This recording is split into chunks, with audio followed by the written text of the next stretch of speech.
19वीं सेंचुरी के अंत तक धरती के समुद्रों में हर दिन कम से कम एक जहाज गायब हो जाती है। कुछ लोग इसके लिए समुद्री लुटेरे को जिम्मेदार ठहराते थे, तो कुछ समुद्र में रहने वाले मिस्टीरियस क्रीचर्स को, यहाँ तक कि Greek god of the sea Poseidon को भी समुद्री जहाजों के रहस्यमय तरीके से गायब होने का रीजन माना जाता था। रिसेंट टाइम्स में शिपिंग इंडस्ट्री में आई एडवांसमेंट के कारण शिप्स के डूबने का नंबर काफी कम हो चुका है, पर आज भी कई शिप्स गायब हो जाती है। साइंटिस्ट के अनुसार इसका असली रीजन समुद्र के वो शिकारी है जिनके बारे में हम बहुत ही कम जानते हैं। मैं बात कर रहा हूँ किलर वेव्स की। लेकिन सवाल तो ये है कि कैसे ये किलर वेव्स बिना कोई सबूत छोड़े शिप्स को तबाह कर देती है। दोस्तों, एक नॉर्मल वेव हवा के कारण आती है और इसकी स्पीड और हाइट हम पहले ही पता कर लेते हैं, पर किलर वेव्स के साथ ऐसा नहीं है। ये जानलेवा लहरें कब और कितनी इंटेंसिटी के साथ आती है, इसका अंदाजा नहीं लगाया जा सकता। एंशिएंट टाइम से ही समुद्र की लहरों पर शिप्स चलने वाले सेलर्स जायंट वेव्स की कहानियां सुनाया करते थे, लेकिन साइंटिस्ट इसे महज एक काल्पनिक कहानी और इल्यूजन बताकर नकार दिया करते हैं।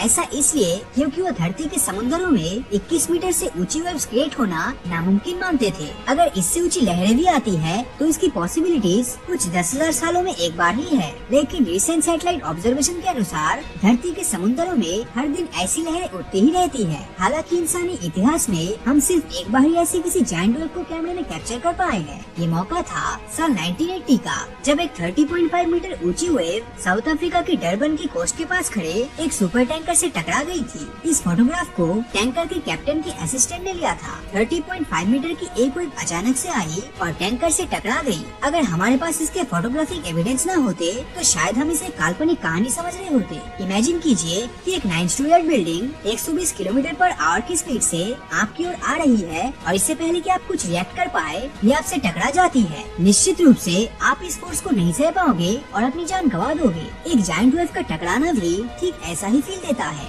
साल 1995 में नॉर्वे और स्कॉटलैंड के बीच नॉर्थ सी में बना ड्रॉपनरवेल प्लेटफॉर्म से एक 27.6 मीटर ऊंची वेव टकराई थी। किस्मत से ड्रॉपनरवेल प्लेटफॉर्म पर वेव्स को मेजर करने का एक इंस्ट्रूमेंट मौजूद था और इनके थ्रू हम उस वेव की हाइट को मेजर कर पाए थे। लेजर वेव रिकॉर्डर से पता चला ये कोई आम वेव नहीं बल्कि एक सॉलिटरी वेव थी। साइंटिस्ट के अनुसार किलर वेव्स एक नहीं बल्कि कई प्रकार की होती है। इनके फॉर्मेशन का तरीका भी डिफरेंट होता है और ये अटैक्स भी अलग अलग तरीके से ही करता है। इन्हीं किलर वेव्स में एक होती है सॉलिटरी वेव्स, जिनमें से एक ड्रॉपनरवेल प्लेटफॉर्म से टकराई थी। नॉर्वेन ड्रीम नाम की एक शिप से भी सॉलिटरी वेव्स की टक्कर की बात कही जाती है। ये सॉलिटरी वेव्स जहाज के आगे वाले पोल से टकराई थी, जिस कारण शिप को कुछ खास नुकसान नहीं हो पाया। लेकिन अगर इसका एंगल थोड़ा भी इधर उधर होता तो शायद पूरी शिप 2 टुकड़ों में टूटकर पानी में समा जाती। सुनकर ही डेंजरस लगता है, तो अब डेंजर का लेवल थोड़ा और हाई कर देते हैं और आपको 3 सिस्टर वेव्स के बारे में बताते हैं। ये 3 किलर वेव्स का एक ग्रुप होता है, जिसमें सेकंड नंबर वाली वेव सबसे ऊंची और खतरनाक होती है। ये लहरें एक के बाद एक इक्वल टाइम गैप में आती है और अलग अलग इंटेंसिटी से हमला करती है। नॉर्वेन ऑयल टैंकर विल स्टार की तबाही के पीछे इन्हीं सिस्टर वेव्स का हाथ था। लेकिन जब बात सबसे डेंजरस किलर वेव्स की आती है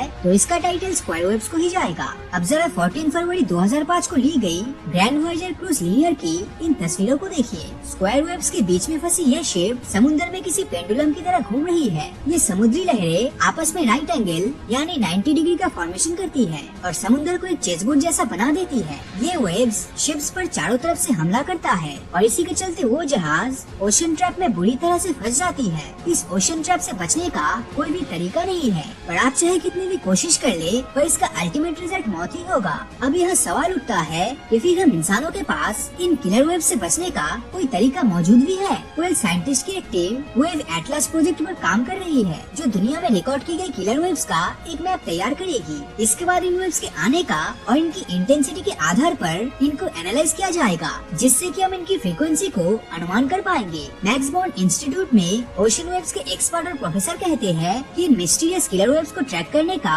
सबसे अच्छा तरीका हम लंबे समय पहले ही खोज चुके हैं। शिप्स के ड्रिलिंग प्लेटफॉर्म पर एक विंडो और शिप में एक पोर्ट होल बनाने से हम किलर वेव्स को पहले ही ट्रैक कर लेंगे। पर किलर वेव्स को ट्रैक करने से कुछ भी हासिल नहीं होने वाला, क्योंकि जितने समय में हम इनके खिलाफ कोई एक्शन ले पाएंगे उतने में तो हमारी शिप खत्म हो जाएगी। वैसे समुद्रों के इन मिस्टीरियस किलर वेव्स के बारे में आप क्या सोचते हैं और क्या इन घटनाओं को सुनने के बाद आप समुद्र में सफर करना पसंद करोगे या नहीं, हमें कमेंट करके जरूर बताएं। और अगर ये वीडियो आपको अच्छा लगा हो तो इस वीडियो को लाइक और अपने दोस्तों के साथ शेयर करना मत भूलना। और अगर अभी तक आपने हमारे चैनल को सब्सक्राइब नहीं किया है तो सब्सक्राइब करके नोटिफिकेशन बेल को ऑन कर दीजिए, क्योंकि मैं ऐसी वीडियोस हर हफ्ते लाता रहता हूँ। तो मिलता हूँ आपसे अगले वीडियो में, और हमेशा की तरह थैंक्स फॉर वॉचिंग।